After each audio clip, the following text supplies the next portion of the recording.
Majid, my job is to give voice to those people. And they were trying to kidnap me to actually take my focus away from what's going on in Iran. So please let me know that right now, before talking about myself, right now that I'm talking to you, there is massive protest in Khuzestan province. And they killed 2 young people just because they said that we want water. People were peacefully taking to the streets in 2 days, and they were chanting against the regime, saying, protesting against the water shortages. And I cannot believe that still, I just got 2 pictures from 2 young protesters. Both of them got killed brutality with brutal regime. I want to show you the photo. Yeah. And another one is this one. None of these people have media inside Iran. What are their names, Marcia? Their name, yeah, thank you.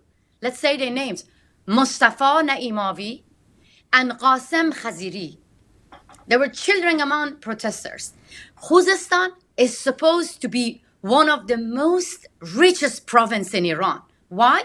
Because they have river, they have oil, but thanks to like 40 years of mismanagement of this clerical regime, now Khuzestan is the poorest province in Iran.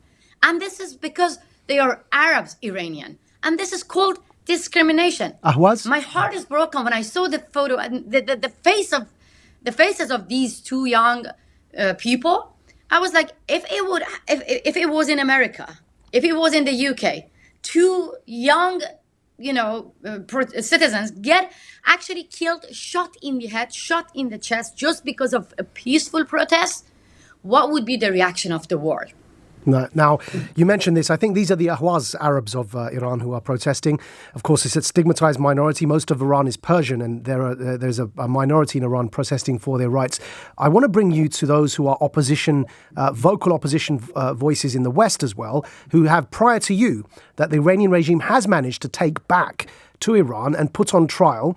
If you mention some of what's happened to them, their names, because some of them have had a very terrible time and in fact, even died in detention. Yes. Yeah, actually, that's a very good question because a lot of people want to know about my story. I am safe here now. I'm under FBI's protection. But what worries me about those who are hostages in the hands of government right now, you know that Majid, Ruhollah Zam was another journalist who actually was tricked from France to go to Iraq, and then the Islamic regime kidnapped him from Iraq and they executed him. Right now that I'm talking to you, Jamshid Sharmat is a German citizen. The regime kidnapped him and he's now torturing in prison. I'm in touch with Jamshid's daughter. She is crying every day for justice on her Twitter account, and that is her only media. We are worried for those innocent prisoners that even we haven't heard their name, but we know that after Iran protests, they got arrested, and some of them are in